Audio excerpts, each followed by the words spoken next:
আমরা এখন চলে এসেছি জিরো পয়েন্টে। লাচুং থেকে আসতে হয়, এটা নর্থ সিকিমের জিরো পয়েন্ট হচ্ছে লাস্ট পয়েন্ট লাচুং থেকে আসার পথে।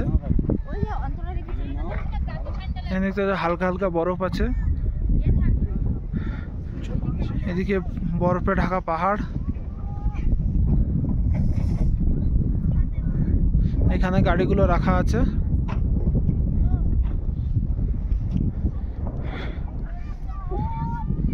এখানে আমাদের সোমনাথ দা বসে আছে, আর পারছে না।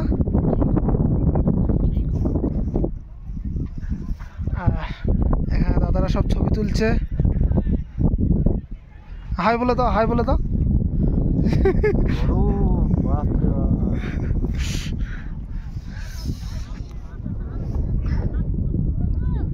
এই হচ্ছে জিরো পয়েন্ট।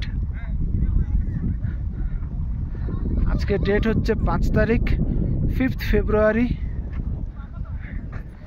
জিরো পয়েন্ট থেকে ভিডিও শ্যুট করছি এখন আমি। গাড়িতে আসার ভিডিও দেখাতে পারিনি। এরপরে আমরা যাব হট স্প্রিং।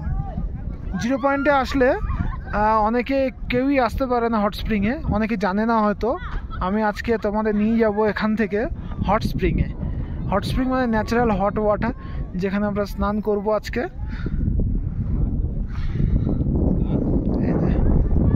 এই যে দূরে পাহাড়টা দেখতে পাচ্ছ, পরেই চায়না শুরু হয়ে যাচ্ছে। এটা বলতে পারো চায়নার বর্ডার এরিয়া। এখানে আসতে গেলে অবশ্যই পারমিশন লাগবে, গাড়ির পারমিট করতে হয়। এটা হচ্ছে মেন জিরো পয়েন্ট। একটু পরেই আমি hot water, natural hot water দেখাবো তোমাদের।